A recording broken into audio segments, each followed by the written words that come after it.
අද මම ඔයාලට කියලා දෙන්නේ ඔයාලගේ ෆොටෝ එක එහෙම නැත්නම් ඩිසයින් එක එහෙම නැත්නම් ලෝගෝ එක වෘත්තාකාර මාර්ගයක. ඒ කියන්නේ වෘත්තාකාර පාත් එකක එහෙම නැත්නම් සරලව කිව්වොත් ඔයාලගේ වෘත්තාකාර ඕනම ඩිසයින් එකක වටේට ෆොටෝෂොප් භාවිතා කරලා කොහොමද ටෙක්ස්ට් එකක් එහෙම නැත්නම් අකුරු ටයිප් කරගන්නේ කියලා.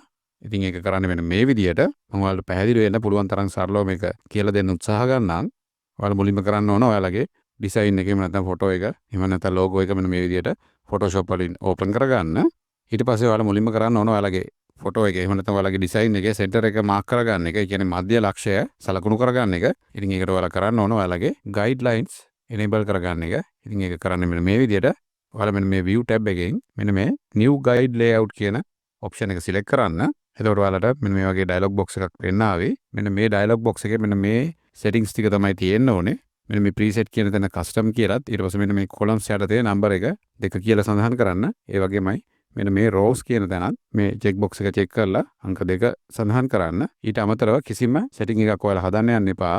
ඔයාලා මෙන්න මේ විදියට setting එක හදලා මෙතනින් okay කියලා දෙන්න. එතකොට ඔයාලගේ design එකට මෙන්න මේ වගේ guidelines apply වෙනවා. ඉතින් ඔයාලට පේනවා මෙතන අපේ design එකේ හරිය මැද බලා ගන්න පුළුවන්. මේක අපිට ප්‍රයෝජනවත් වෙන්නේ අපේ text එක හරියටම අපේ design එක වටේට type කරගන්න යද්දි. මෙතෙන්දි මම තව දෙයක් ඔයාලට කියන්න අවශ්‍යයි. ඔයාලා මෙන්න මේ snap කියන option එකත් enable කරලා තියාගන්න. ඒක ප්‍රයෝජනවත් වෙන අපිට ඉදිරියේදී. මම ඒක ප්‍රයෝජනවත් වෙන්නේ කොහොමද කියන එක ඉදිරියේදී සඳහන් කරන්නම්. ඊට පස්සේ ඔයාලා select කරන්න ඕන මෙන්න මේ ellipse tool එක.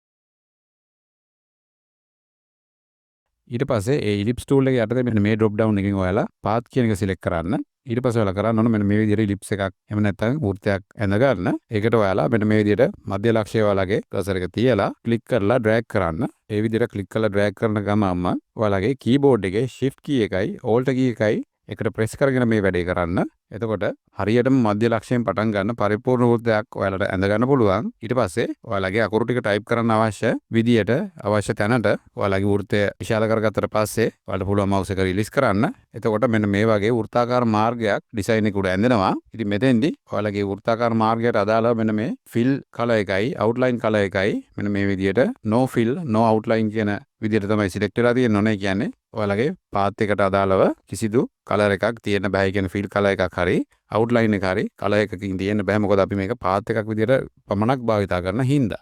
ඉතින් වැරදිලාවත් ඔයාලට මෙන්න මේ path එක බලා ගන්න බැරි වුණොත් ඔයාලා කරන්න ඕන මෙන්න මෙතනින් මෙන්න මේ paths කියන option එක select කරලා අදාළ path එක උඩ click කරාම ඔයාලට path එක මෙන්න මේ විදියට බලා ගන්න පුළුවන්. ඊට පස්සේ ඔයාලට පුළුවන් ඔයාලගේ text එක type කරගන්න. ඒ කියන්නේ ඔයාලට අවශ්‍ය අකුරු ටික type කරගන්න. ඒකට ඔයාලා කරන්න ඕන ඔයාලගේ text tool එක මෙන්න මේ විදිහට select කරලා ඉතින් මෙතෙන්දී ඔයාලා මෙන්න මේ horizontal type tool කියන option එක තමයි select කරගන්න ඕන. ඊට පස්සේ ඔයාලට අවශ්‍ය color එකක් font එකක් thickness එකක් තෝරගෙන අනිවාර්යෙන්ම මෙන්න මේ left align text කියන option එක select කරගන්න. ඊට පස්සේ ඔයාලට කරන්න තියෙන්නේ ඔයාලගේ වෘත්තාකාර path එකේ මෙන්න මේ විදිහට cursor එක ගෙනහිල්ලා ඔයාලගේ text එක type කරගන්න. ඉතින් මෙතෙන්දී ඔයාලට මෙන්න මේ cursor එක වෙනස් වෙන විදිහ බලා ගන්න පුළුවන්. මෙන්න මේ විදිහට ඔයාලගේ path එකෙන් එළියට cursor එක තිබුණොත් හරස් අතට ටෙක්ස්ට් එකක් තමයි ටයිප් වෙන්නේ. ඒ වගේමයි මේ පාත් එකකින් ඇතුල් පැත්තේ මෙන්න මේ විදිහට කර්සර් එක පෙන්නනවා නම් එතනින් කියන්නේ අපේ වෘත්තාකාර පාත් එක ඇතුළත ටෙක්ස්ට් එක ටයිප් වෙනවා කියන එක. අපිට අවශ්‍ය වෙන්නේ දෙකම නෙමෙයි. අපිට අවශ්‍ය මෙන්න මේ වෘත්තාකාර මාර්ගයේ ඔස්සේ ටයිප් කරගන්න. ඒකින්ද ඔයාලා මෙන්න මේ විදිහට වෘත්තාකාර පාත් එක උඩ කර්සර් එක තිබ්බම ඔයාලට බලා ගන්න පුළුවන් මෙන්න මේ වගේ පොඩි අර කර්ව්ඩ් ලයින් එකක් එක්ක කර්සර් එක වෙනස් වෙනවා. අන්න ඒ විදිහට ආවට පස්සේ ඔයාලට පුළුවන් ක්ලික් කරලා එතන ඉඳලා ඔයාලගේ අකුරු ටික ටයිප් කරගන්න. මෙන්න මේ විදිහට අපි ක්ලික් කරාම ඔයාලට මෙන්න මේ වගේ ඩමි ටෙක්ස්ට් එකක් එක්ක කර්සර් එක අපිය වෙනවා. ඊට පස්සේ ඔයාලට පුළුවන් ඒක සිලෙක්ට් වෙලා තියෙද්දිම ටෙක්ස්ට් එක ටයිප් කරාම මෙන්න මේ විදිහට ඔයාලට අවශ්‍ය විදිහට ටෙක්ස්ට් එක ටයිප් වෙනවා. හරි මෙන්න මේ විදිහට ඔයාලට අවශ්‍ය ටෙක්ස්ට් එක ටයිප් කරගත්තට පස්සේ දැන් අපිට කරගන්න අවශ්‍ය වෙන්නේ මේ ටෙක්ස්ට් එක හරියටම අපේ වෘත්තාකාර මාර්ගයේ පොසිෂන් කරගන්න එක. ඉතින් මෙතනින් ඔයාලට පුළුවන් නැවතත් ටෙක්ස්ට් එකේ යම්කිසි සෙටින් එකක් හදා ගන්න අවශ්‍ය නම් ඒකත් කරගන්න. ඉතින් ඔයාලට පේනවා මගේ ටෙක්ස්ට් එක හරියටම බැලන්ස් වෙලා නැහැ මගේ ඩිසයින් එකේ. ඉතින් ඒකට ඔයාලා කරන්න ඕන මෙන්න මේ විදිහට මෙන්න මේ path selection tool කියන tool එක select කරලා ඊට පස්සේ මෙන්න මේ විදිහට ඔයාලගේ path එක ගාවට අරගෙන යන්න. එතකොට ඔයාලට බලා ගන්න පුළුවන් මෙන්න මේ විදිහට cursor එක වෙනස් වෙනවා. ඉතින් මෙන්න මේ විදිහට ඔයාලට ක්ලික් කරාම බලා ගන්න පුළුවන් මෙන්න මේ වගේ පොඩි සලකුණු දෙකක් පෙන්නනවා. මේකේ මෙන්න මේ තරු සලකුණක් වගේ පොඩියට පෙන්නන්නේ start point එක. ඒ වගේම කුඩා රවුමක සලකුණක් පෙන්නන්නේ අපේ ටෙක්ස්ට් එකේ end point එක. ඉතින් ඔයාලා මේ වැඩේට ආධුනිකයි නම් ඒක කිසිදු ගැටලුවක් කරගන්න එපා. ඔයාලට පුළුවන් මෙන්න මේ points දෙක එහා මෙහා කරලා ඔයාලගේ ටෙක්ස්ට් එක adjust කරගන්න. ඉතින් ඒක කරන හැටි මම ඔයාලට කියලා දෙන්නම්. ඉතින් ඔයාලට කරන්න තියෙන්නේ මෙන්න මේ විදිහට path එක උඩ ක්ලික් කරාම මේ සලකුණ පෙන්නනවා. ඉතින් ඔයාලට තියෙන්නේ ඩ්‍රැග් කරලා මෙන්න මේ ස්ථානයේ පොසිෂන් කරගන්න.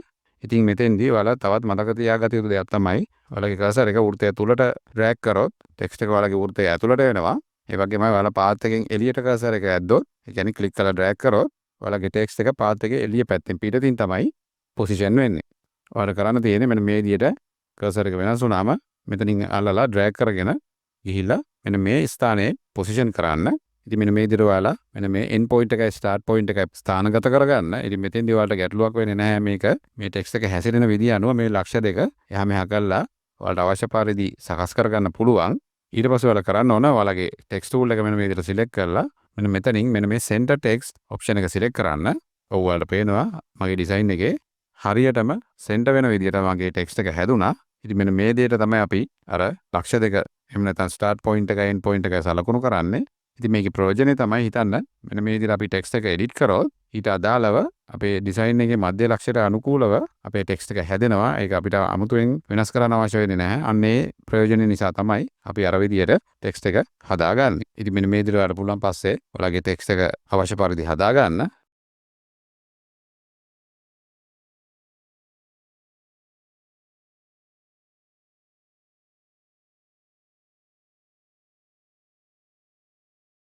මම ඔයාලට තව ටෙක්ස්ට් එකක් මේ ඩිසයින් එකේ පහලින් ටයිප් කරලා පෙන්නන්නම්. ඉතින් ඔයාලට තියෙන්නේ මෙන්න මේ ලේයර් පැලට් එකට ගිහිල්ලා දැනට ටයිප් කරලා තියෙන ටෙක්ස්ට් ලේයර් එක මෙන්න මේ විදිහට හයිඩ් කරගන්න. ඊට පස්සේ ඔයාලා නැවතත් ඔයාලගේ ටයිප් ටූල් එක අරගන්න. ඉතින් ඔයාලට පේනවා මගේ පාත් එක පෙන්නන්නේ නැහැ. ඉතින් මේ වෙලාවට ඔයාලා කරන්න ඕන මෙන්න මේ විදිහට මෙන්න මේ පාත්ස් කියන ටැබ් එකට ගිහිල්ලා එතනින් මේ පාත් එක සිලෙක්ට් කරන්න. එතකොට ඔයාලට පේනවා මගේ පාත් එක මෙන්න විදිහට පෙන්නනවා. ඊට පස්සේ ඔයාලා ඔයාලගේ ටෙක්ස්ට් ටූල් එක අරගෙන මෙන්න මේ left align text කියන option එක සිලෙක්ට් කරගන්න. ඊට පස්සේ ඔයාලගේ පාත් එක උඩට කර්සර් එක අරගෙන යන්න. මෙන්න මේ විදිහට අර වක්‍රාකාර සලකුණුකුත් එක්ක කර්සර් එක වෙනස් වෙනවාට පුළුවන්. එතන ක්ලික් කරලා ඔයාලට අවශ්‍ය ටෙක්ස්ට් එක ටයිප් කරගන්න. මම මෙන්න මේ විදිහට ටෙක්ස්ට් එක ටයිප් කරනවා. ඉතින් ඔයාලට පේනවා මගේ ටෙක්ස්ට් එක මට අවශ්‍ය විදිහට නෙමෙයි මෙතන පෙන්නන්නේ. ඉතින් ඒකට ඔයාලා කරන්න තියෙන්නේ මෙන්න මේ විදිහට අර කලින් වගේම path selection tool එක select කරලා අර center point එකයි end point එකයි කියන්නේ අපේ ටෙක්ස්ට් එක පටන් ගන්න තැනයි අවසාන වෙන තැනයි සලකුණු කරගන්න. ඉතින් මෙන්න මේ විදිහට මේ point එක එහා මෙහා කරලා ඔයාලට පුළුවන් ඔයාලගේ ටෙක්ස්ට් එක එන විදිය පොසිෂන් කරගන්න.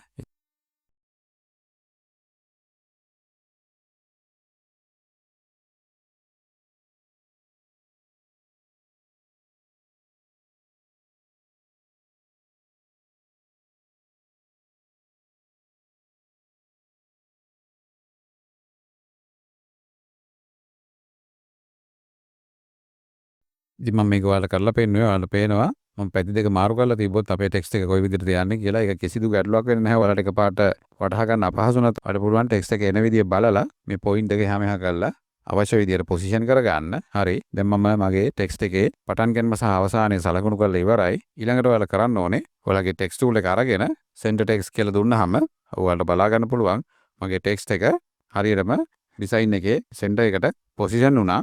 නමුත් පොඩි ගැටලුවක් තියෙනවා. ඔයාලට පේනවා අපේ ටෙක්ස්ට් එක තියෙන්නේ අපේ ඩිසයින් එකේ ඇතුල් පැත්තෙන් අපිට ඕන මේක ඩිසයින් එකේ එළියට අරගන්න. ඉතින් ඒක කරන්නේ මෙන්න මේ විදියට. ඉතින් මෙන්න මේ වගේ අවස්ථාවක ඔයාලට කරන්න තියෙන්නේ ඔයාලගේ ටෙක්ස්ට් එකට අදාළව character settings window එක open කරගන්න එක. ඉතින් ඒක කරන්නේ මෙන්න මේ විදියට. ඔයාලට වෙනස් කරන්න අවශ්‍ය ටෙක්ස්ට් layer එක මෙන්න මේ විදියට select වෙලා තියෙද්දි ඔයාලා යන්න ඕන මෙන්න මේ window කියන tab එකට. ඊට පස්සේ මෙතනින් ඔයාලා මෙන්න මේ character කියන option එක select කරන්න. එතකොට මෙන්න මේ වගේ ඔයාලට ඔයාලගේ character formatting window එක open වෙනවා. ඔයාලට මෙතනින් පුළුවන් ඔයාලගේ text එකට අවශ්‍ය වෙනස්කම් සිද්ධ කරගන්න. ඉතින් මෙන්න මේ විදිහට text එක ඔයාලගේ design එකෙන් එළියට අරගන්න අවශ්‍ය නම් ඔයාලා කරන්න ඕන මෙන්න මේ baseline shift කියන option එකට ගිහිල්ලා මෙන්න මේ විදිහට click and drag කරන්න ඔයාලට පුළුවන් ඒකේ position එක වෙනස් කරගන්න. ඉතින් ඔයාලට පේනවා මම මෙන්න මේ විදිහට click කරලා වම් අත පැත්තට drag කරද්දී ඔයාලගේ baseline shift එකේ අගය ඍණාගයකට යනවා. ඒ වගේමයි ඔයාලට බලා ගන්න පුළුවන් අපේ text එක design එකේ ඇතුලේ ඉඳලා පිටතට මෙන්න මේ විදිහට ගමන් කරනවා. ඉතින් ඔයාලට පුළුවන් ඔයාලට අවශ්‍ය ප්‍රමාණයට මේක අඩු වැඩි කරලා ඔයාලගේ text එක position කරගන්න. හරි. දැන් අපි බලමු අපේ text දෙකම කොහොමද පෙන්වන්නේ කියලා. මම මෙන්න මේ විදිහට අර කලින් hide කරපු text layer එකත් මෙතනින් unhide කරගන්නවා. ඔව් ඔයාලට පේනවා මගේ text එක අවශ්‍ය විදිහට position වෙලා තියෙනවා. ඉතින් මෙන්න මේ විදිහට ඔයාලට පුළුවන් ඔයාලට අවශ්‍ය ටෙක්ස්ට් එකක් ඔයාලගේ ඩිසයින් එකේ වෘත්තාකාර මාර්ගයක ටයිප් කරගන්න. ඊට පස්සේ ඔයාලට පුළුවන් අවශ්‍ය විදිහට මේක ඔයාලගේ ලෝගෝ එකේ ඔයාලගේ ඩිසයින් එකේ ඒක පොසිෂන් කරගන්න. ඩිසයින් එකේ අවශ්‍ය විදිහට ඔයාලගේ ටෙක්ස්ට් එක ටයිප් කරලා ඔයාලගේ ෆයිල් එක සේව් කරගන්න. ඉතින් ඒකට ඔයාලා මේක PNG එකක් විදිහට සේව් කරොත් ඔයාලගේ බෑග්ග්‍රවුන්ඩ් එක රහිතව ඔයාලට පුළුවන් ඩිසයින් එක විතරක් බොහොම පහසුවෙන් සේව් කරගන්න.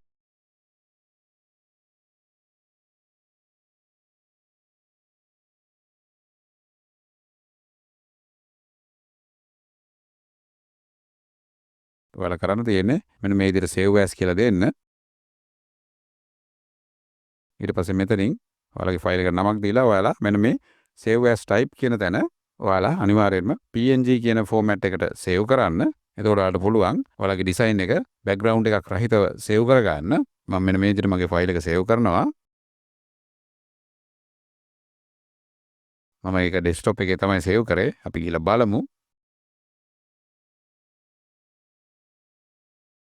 ඔයාලට පේනවා මගේ ඩිසයින් එක මෙන්න මේ විදිහට save වෙලා තියෙනවා. ඉතින් මෙන්න මේ විදිහට තමයි Photoshop භාවිතා කරලා ඔයාලගේ ටෙක්ස්ට් එකක් වෘත්තාකාර මාර්ගයක එහෙම නැත්නම් රවුමට ටයිප් කරගන්නේ. ඉතින් ඔයාලට මෙන්න මේ වගේ handy Photoshop tips දැනගන්න ඕන නම් Observer එක subscribe කරලා notification on කරලා තියාගන්න. ඊළඟ වීඩියෝ එකකින් හම්බ වෙනකම් මම ගිහින් එන්නම්. බොහොම ස්තුතියි.